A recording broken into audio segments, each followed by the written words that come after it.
Coach, you hit the ground running this spring. How's been the adjustment as you start coaching here in the spring?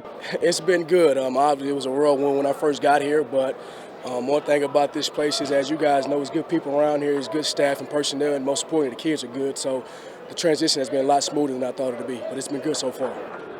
What's it been like working for Coach Schiano? What was it like, interviewing with him, getting the job, and that whole ordeal? It was good. When I first talked to Coach Schiano, I just felt how passionate he was about the program and the things he was talking about as far as the vision of where he wanted to take this place. I believed in that. And when we started talking, we had a lot of the same similarities as far as our thought process and how we coached the game. And I enjoyed that. And when he finally offered me the job, I was excited to accept and take the job. When you did come in and you kind of looked at the personnel that you're taking over, I mean, what stood out about these guys and what have you seen from them so far in spring? Yeah, the thing that stood out was when I was here those 3 days interviewing, the way these guys worked. And I think if you got a group of team, not just the secondary and the defense, but the whole team, they worked and they competed, and everything that was being talked about, they were being intentional with what they were doing. That stood out to me the most, and that was something I wanted to make sure I was a part of. And when you got a team like that, you definitely head in the right direction. What was attractive about this job for you? Why did you want to work here for Coach Schiano, all that? Well, like I said before, it was when we talked, I felt what he was trying to do, and when I was here, I saw the type of talent we had here, and I knew that this was going to be a special place, and I wanted to be a part of it in any way I could to help these guys achieve their goals. You're saying a 3-day interview sounds like it sounds like quite the haul. Absolutely. And what was that like? What was your kind of biggest takeaway? Is there something you remember from that? It was good. About me, when I interview, at the end of the day, it's just football, and it was more so getting around here, getting around the guys, the staff, and seeing if I fit in jail where. That was the biggest piece with me. And I think the first day I was here, I spent a lot of time with Coach Lascari, and it was great, And anytime you got guys that can connect and be on the same page and have the same vision, it makes the transition that much easier.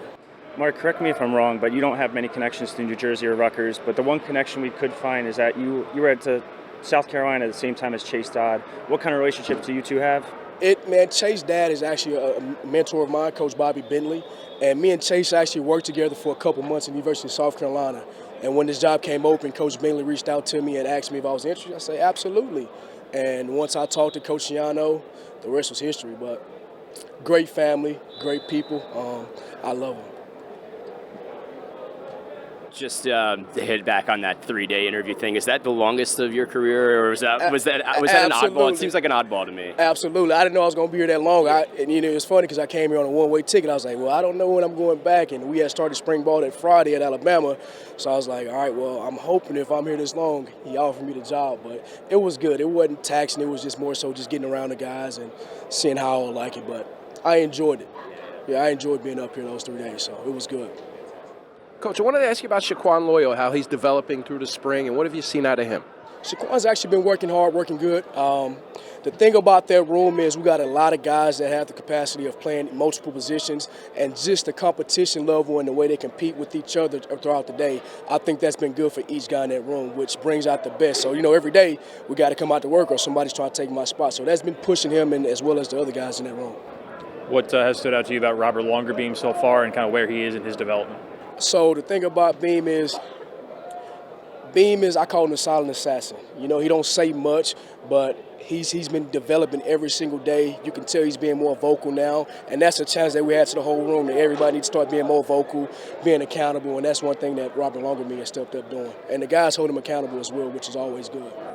Coach, I'm fortunate to have Max, there and coaching him. What have you noticed?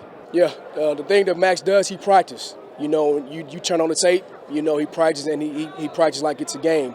And in turn, you see everybody else, the whole group, they practice that same way. Coach has a saying, leaders lead.